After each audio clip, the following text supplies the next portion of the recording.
देखिए subject economics पढ़ा रहे थे, ठीक है। आज हम पार्ट 2 लेकर आए हैं। एक लेक्चर मेरा कल हो चुका था और चैप्टर 1 चल रहा है। चैप्टर 1 का नाम है विकास, जिसको हम इंग्लिश में कहते हैं डेवलपमेंट, ठीक है।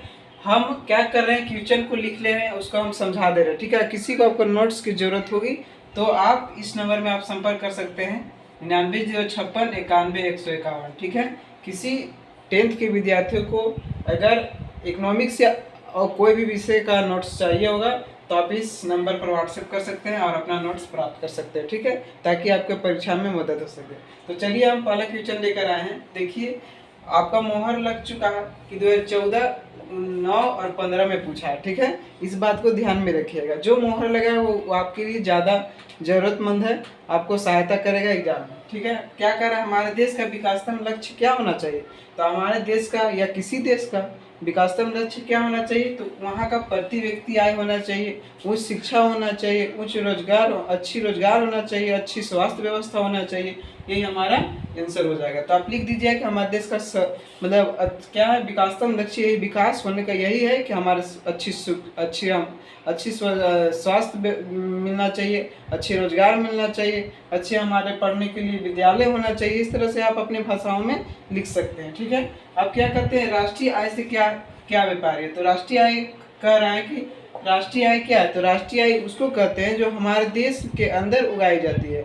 हमारे देश के अंदर उत्पादित वस्तुओं, क्या उत्पादित वस्तुओं तथा और बोल सकते हैं उत्पादित वस्तुओं के मौद्रिक मूल्य को क्या कहते हैं, राष्ट्रीय आय कहते हैं। जो हमारे देश के अंदर उगाई जाती है उसके मौद्रिक मूल्य, उसका रेट क्या चल रहा है, उसको क्या कहते हैं, राष्ट्रीय आय कहते हैं। हम औसत आय का प्रयोग क्यों करते हैं, तो हम औसत आय का प्रयोग करते हैं। देखिए क्या है, हम औसत आय का प्रयोग करते हैं क्योंकि इससे हमें पता चलता है कि हमारे देश की स्थिति, क्या आर्थिक व्यवस्था कैसी है, कहाँ है, कैसा उच्च शिक्षा व्यवस्था मिल रहा है कि अच्छी रोजगार मिल रही है कि नहीं है, ठीक है। इस बात को ध्यान में रखिए। ये हमारा क्या है 2012, 17 और 20 में पूछ चुका है, इस बात को भी ध्यान में रखना है। 2018 में राष्ट्रीय आय पूछा था।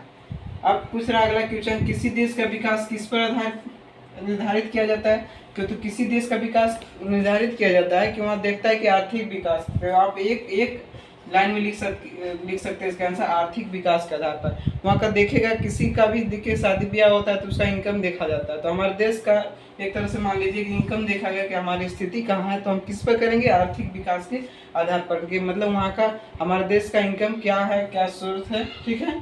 तो एक लाइन में आप आंसर लिख दीजिएगा। ये हमारे 2011 और 12 में पूछा था, जब एक नंबरिया पूछता था, ठीक। तब अब क्या है, विश्व विकास रिपोर्ट के अनुसार भारत में प्रति व्यक्ति आय सालाना कितनी है।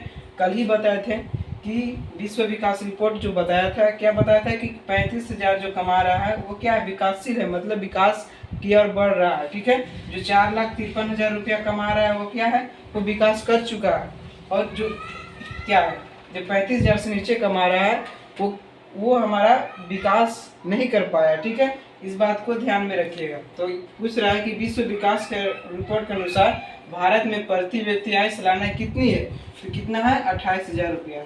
इस बात को ध्यान में रखिएगा। अगला क्वेश्चन है कि सकल राष्ट्रीय उत्पाद जीएनपी किसे कहते हैं। इसको कल आपको हम बेहतर तरीके से समझाएंगे, जीडीपी और जीएनपी में अंतर, ठीक है। लेकिन यहाँ भी आपको समझा देते हैं, क्वेश्चन लिख दिए तो जीएनपी क्या है कि केवल भारतीयों द्वारा, किसके द्वारा, केवल भारतीयों द्वारा हमारे देश में उत्पादित किया जाता है, उत्पादित तथा विदेशों में भी उत्पादित उस वस्तुओं का मौद्रिक मूल्य को क्या कहते हैं, सकल राष्ट्रीय उत्पाद कहते हैं। मतलब एक लाइन में हम कह सकते हैं कि हमारे देश के लोग जो है हमारे देश में भी पैदा कर रहे हैं और बाहर में भी पैदा कर रहे हैं। उन दोनों का योग क्या है कि हमारा मौद्रिक मूल्य कर रहा है। तो मौद्रिक मूल्य हो जाएगा मतलब उन दोनों का योग कि कैसा रेट चल रहा है, क्या चल रहा है हमारे भारतीयों के द्वारा उगाया हुआ चीज, तो क्या होगा, सकल राष्ट्रीय उत्पाद करते हैं। अब क्या कर रहे हैं कि शिशु मृत्यु दर किसे कहते हैं, तो शिशु मृत्यु दर उसको कहते हैं कि देखिए शिशु मृत्यु दर मतलब प्रति हजार क्या है, 1,000 बच्चा एक साल में जन्म लिया, ठीक है, उसमें जितने बच्चे का मृत्यु हो गया वो हमारा शिशु मृत्यु दर हो गया।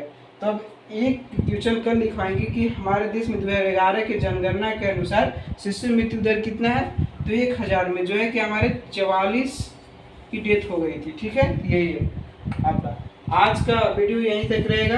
कल फिर भी यही चैप्टर को आगे ले जाया जाएगा।